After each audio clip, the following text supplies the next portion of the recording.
So here's actually a two-parter. The first two battles that I had to play in the Pojo Monotype tournament, and this is my first opponent against Xonmeän. Sorry if I said that wrong. But he's using ground, I'm using bugs. I sub with Ninjas, but he knows what's going on, and he roars away, and that's, unfortunate. But he roars into Xonmeän, and of course he has to switch out here, and I hypnosis, whatever. And I get his Jirachi, which is kind of nice.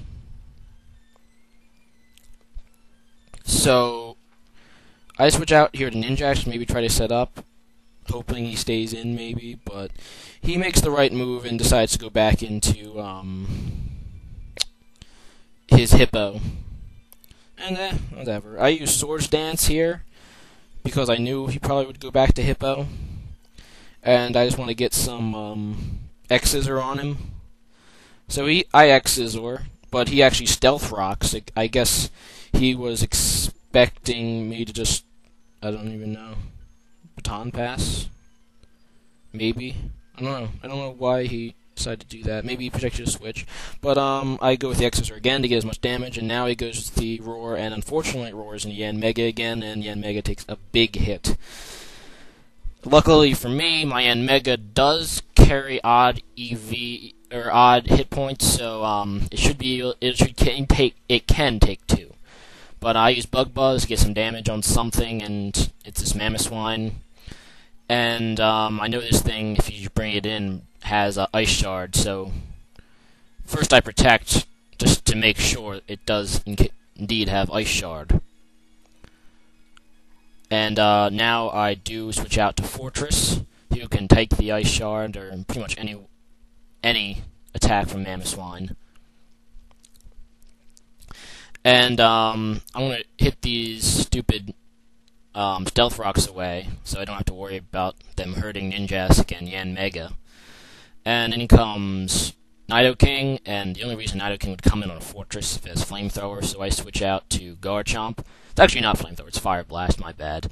But Garchomp does decent damage to Garchomp. I'm glad it didn't burn, like hardcore glad it didn't burn. Now I use EQ on it, and Nidoking goes down, and that's pretty good. So, in comes Quagshire, and Garchomp really can't do much to him. So, I'm thinking about it, and I decided to go into Scizor, and he counters, which is interesting.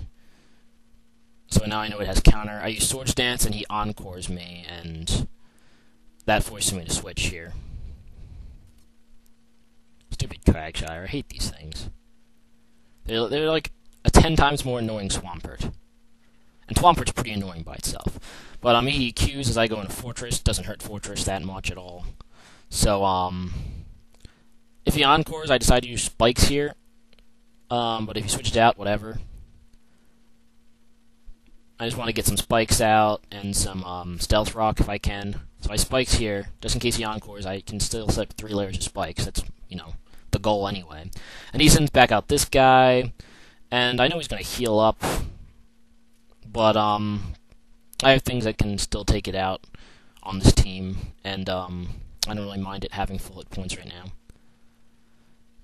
But I set up some more Spikes, he roars me away to Garchomp, and I have to go back into Fortress to get rid of those Stealth Rocks he's going to set up. And is going to be actually a repeated process. I'm waiting for him to roar away into Xonmeän, but that doesn't happen.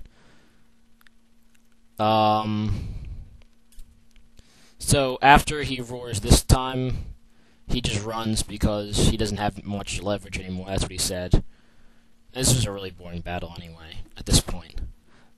So yeah, I Rapid Spin, he roars me away into Heracross, and he just gives up here. But nice game, Xonmeän. I hope to have like a real battle with you soon, because we haven't had one of those, and you're one of the best in the Pojo forums. So nice game. But this is a two-parter, as I mentioned. So here's the second battle. This time with Risky Turtle, and Risky Turtle is using Poison type. And bug moves aren't going to do that much, but I did switch up my movesets a little, so there you go. So I sub up with Ninjask as he Toxic Spikes, and I'm like, wow, he's going to give this to me? That's pretty cool. So he gets the second layer Toxic Spikes. And now I Baton Pass, and I know that if I Baton Pass the substitute, the person I Baton Pass into doesn't get poisoned, so there you go, good for me. I Baton Pass into Heracross, and thank God I had that substitute up, because I would have owned Heracross, and after +2 attack, you know, close combat can pretty much kill anything, so down goes straight beyond. And that's pretty cool.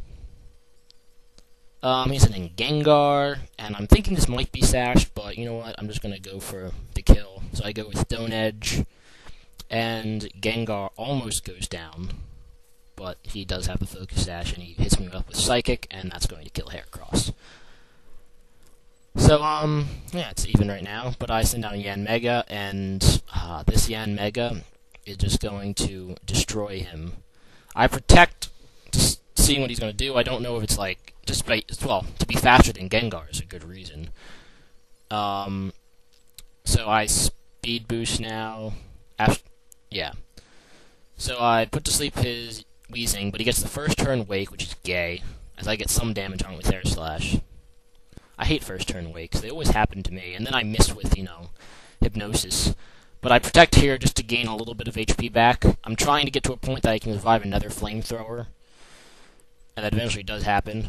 Because after I Hypnosis this thing again, I'm strong enough to survive that second Flamethrower, and that's awesome. So I Air Slash, and Yen, it looks like he's going to be a 2-hit KO here.